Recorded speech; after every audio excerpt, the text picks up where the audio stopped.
A Universidade de Vigo é unha universidade inclusiva onde percibimos que todas as identidades deben de ser tratadas con respeto e con agarimo, porque, ao final, trátase de iso, tratar as persoas con respeto, pero tamén con sensibilidade, e tendo en conta a súa diversidade. Cales son os mecanismos que temos agora mesmo? Pois agora mesmo temos o mecanismo do protocolo de cambio de nome e ou xénero, como digo eu, porque foi modificado recentemente, este mesmo maio, no maio de 2026. Era un protocolo que xa existía, era un protocolo que estaba dende o ano 2018 na nosa institución e agora mesmo foi actualizado baixo esta nova normativa legislativa que foi no ano 2023. É un protocolo que ademais agora mesmo engade as persoas non binarias e vai dirixida principalmente ás persoas que queiran utilizar este nome e ou xénero, porque, como ben digo eu, a lei así o determina, que as persoas poden decidir ter un xénero onde se sintan identificadas e cómodas, elas, que sexa de uso común, soamente de uso interno dentro da institución. Por que é importante isto? Para as persoas estranxeiras, as persoas que chegan á nosa universidade, persoas estudantes, persoas investigadoras, pois necesitan este apoio de poder utilizar o seu xénero e o seu nome de forma libre e respetuosa dentro da institución. Por que? Porque despois as titulacións oficiais se voltan aos seus países de orixe, igual non teñen este respaldo legislativo que agora mesmo o noso Estado sí ten, que é esta Lei Trans do 4/2023. A vou a nomear así e a nomeo como Lei Trans porque é como é comunmente máis coñecida, non? Entón, ese é un dos principais apoios que temos. Despois, as persoas, independentemente, xa digo, que houberan feito este cambio rexistral, que grazas a que esta nova legislación no noso Estado poden realizar, pois tamén que sexa máis sinxelo despois a modificación das titulacións das persoas que houberan feito este cambio rexistral, no noso Estado. E senón tamén para as persoas que fagan o cambio rexistral despois de estar na nosa institución, poden con carácter retroactivo pedirnos a través deste protocolo que tamén fagamos as modificacións das súas titulacións. Isto a nivel, digo, normativo. Indudablemente, despois facemos distintas campañas de sensibilización, de coñecemento, de formación dentro da institución, non? Estamos na creación destes espazos tamén seguros para as persoas trans, especificamente porque son dentro do colectivo LGTBI que é a máis unha das máis maltratadas, quizáis, ou discriminadas socialmente, as persoas trans, as persoas non binarias. Dentro das unidades que temos, tamén temos unha unidade de apoio colectivo LGTBI e aí pues, traballamos con diferentes propostas de formación, levamos experiencias do colectivo ás aulas, se apoia ao alumnado que o precisa. Tamén é un lugar para denunciar se hai algún tipo de conduta inapropiada cara ao colectivo. Se colabora tamén con asociacións tan na cidade, non? E tanto en Coruña como en Ferrol para levar a cabo diferentes iniciativas e incluso coa Deputación, non? Que sempre se colabora con xornadas que organiza en torno a esta temática. Dentro da Oficina para a Igualdade de Xénero levamos a cabo moitísimas iniciativas, sobre todo nos importa traballar na sensibilización e na formación de toda a comunidade e temos distintos programas. Vamos a destacar, por exemplo, as pílulas de igualdade, que son formacións que se intentan levar ás diferentes facultades e que intentan sensibilizar sobre a importancia de traballar coas perspectivas de xénero, independentemente de os estudios que se estén a realizar en todas as facultades. É importante, ¿no?, que o alumnado salga con esas competencias que hai en todos os títulos que son transversais, ¿no?, de educación para a cidadanía e para a igualdade. Traballamos tamén moito nas titulacións que están altamente masculinizadas para que podamos reverter esa tendencia que hai actualmente a negar as necesidades que hai de traballar na igualdade. As 3 universidades galegas colaboramos en xornadas que teñen que ver coas masculinidades cuidadoras, xornadas das oficinas para a igualdade para a promoción de estudios que teñen perspectiva de xénero feminista, e tamén traballamos nas xornadas de sumisión química. As xornadas de sumisión química, aínda que naceron na Universidade da Coruña, pois logo lle ofrecimos a Santiago e a Vigo que se uniran, ¿no? Porque creemos que é algo moi importante. Facemos tamén atención e acompañamento a vítimas de violencia de xénero.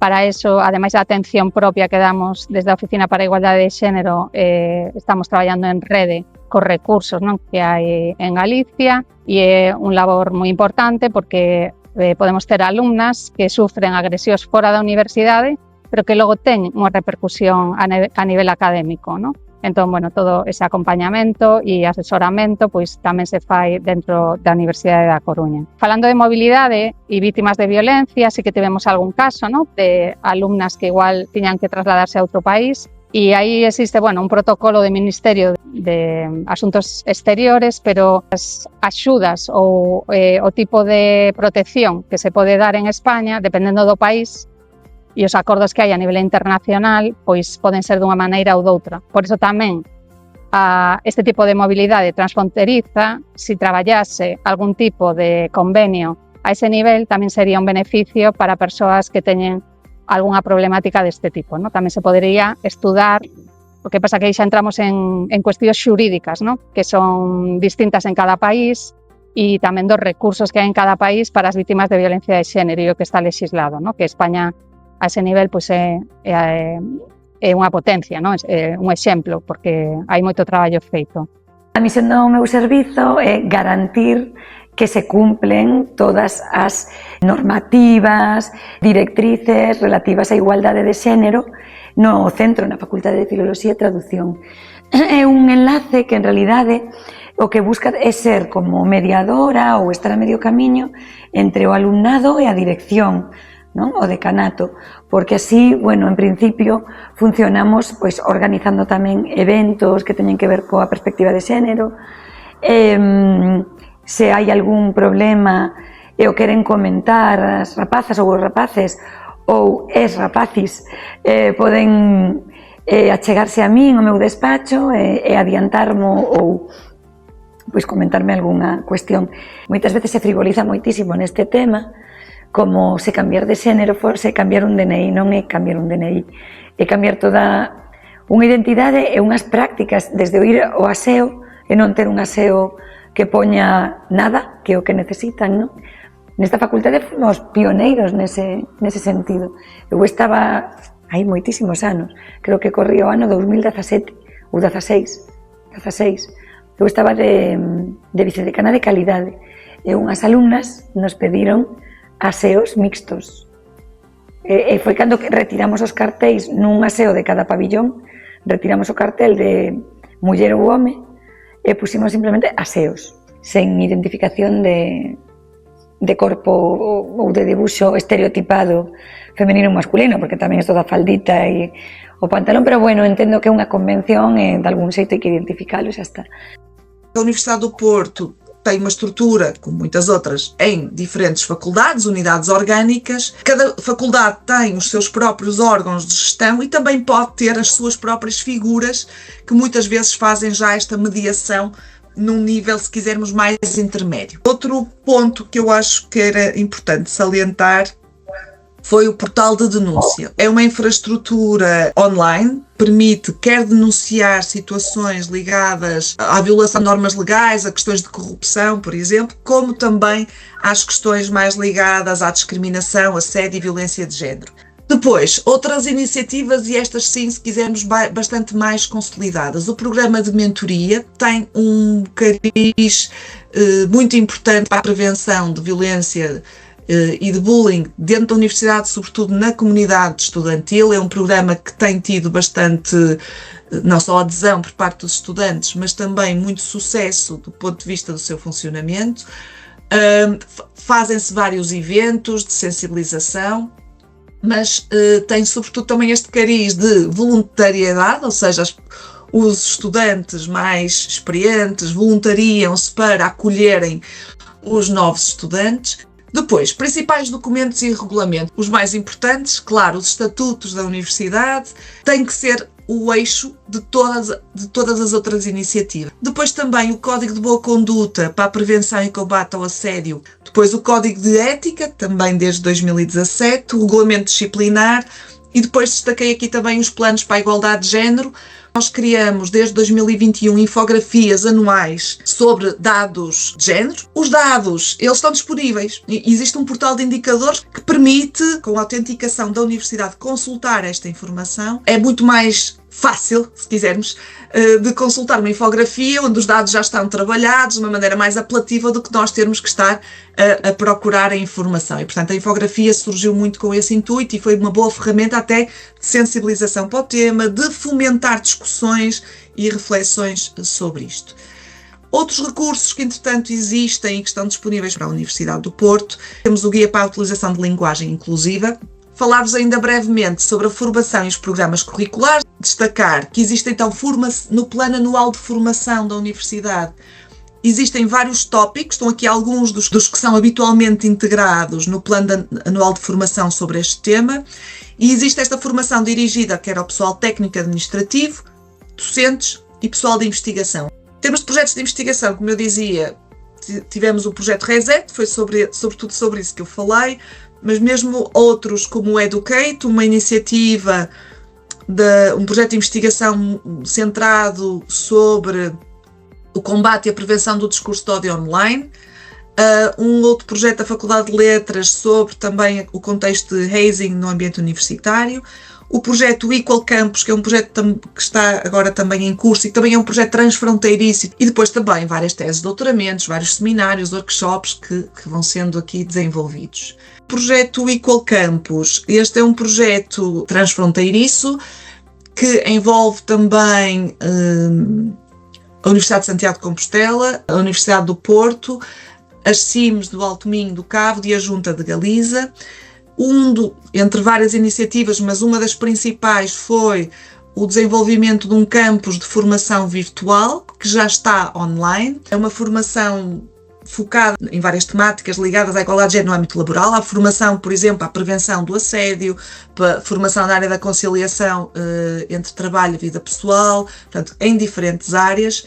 A minha primeira reflexão é que isto é um trabalho difícil, fazer estas mudanças, mudar instituições que são muitas vezes enraizadas de práticas há vários anos, é muito difícil. Os dados que nós vamos recolhendo, apesar de este cenário, que até parece que temos várias coisas a acontecer, os dados vão-nos mostrando que há muita resistência, ainda assim. Os indicadores de progressão de carreira, os indicadores de utilização de licenças, os indicadores de dificuldade, até de discriminação e de percepção de desigualdade dentro da universidade ainda são significativos. Entre as medidas que a facultade nosa, por exemplo, prevé para que todo o entorno sexa amable coa diversidade de xénero, pois unha medida, por exemplo, esta da que falábamos dos aseos non identificados con unha icona femenina ou masculina estereotípica, senón simplemente coa palabra aseo, nun sentido mixto. Outro é precisamente cando recibimos informes de cambio de xénero, por exemplo, non? Pois aí cumplilo, o sea, que o profesorado cumpla, que se dirixe a esas persoas con morfemas non binarios, morfemas como o E, neste caso, non? Ou o I, en galego, que en galego é distinto a español, os morfemas cambian. Cursos que se realizan precisamente para formar en linguaxe inclusiva, non? Nos que hai unha sensibilización, faise unha labor de sensibilidade, porque non é só coñecer que é amigue ou amigui, senón saber que hai detrás deso, non? Saber que esa persoa non se sinte nombrada ou real, se non é mencionada como morfema axeitado. Concienciar. Entón, cursos, todo suma. Eu creo que o alumnado, en canto a xénero, xa o digo non como enlace de igualdade, senón como profe. Por exemplo, nos casos de persoas trans que entran cun nome e terminan con outro nome, O problema pode ser moitas veces que, aínda que se nos informe desde decanato, a través da persoa que leva a diversidade, pois es que moitas veces a información se perde polo camiño. Eu creo que esa é a barreira. Que ás veces lle dá vergonza decir chámame con ou porque moitas veces teñen un proceso interno intenso e non queren visibilizarse. Nesta línea, non, que estamos comentando hoxe, a colaboración transfronteriza tamén podería ir por compartir este tipo de xornadas e de boas prácticas, non, de que nos unamos, porque sempre hai máis ideas, sempre podemos chegar a máis profesionais que igual non coñecemos e tamén chegar a moito máis público. Eu creo que un beneficio de estas colaboracións transfronterizas é que, ademais que nos une o idioma, nos unen moitas realidades comuns. E entón se podería pois, unir esforzos por o ben de todas, ¿no? De todas as universidades. É importante que as universidades traballen conxuntamente para compartir información, compartir ideas, porque claro, nos aquí facemos moitas cousas, ben? Entón, necesitamos que esa rede de universidades se xunte para compartir información. Eu penso que tamén sería importante respetar a legislación das persoas que ao mellor teñen este nome sentido, este xénero sentido, que as outras institucións mantiveran en valor e respeto que estas persoas marchan cunha serie de dereitos e que foran respetados. Paréceme importante. Para elas é importante. A súa identidade é ser respetadas. Entendo que hai legislacións diferentes, pero indudablemente cando hai estes movimentos universitarios sí debería de existir este amparo e este respeto para as persoas con diversidade.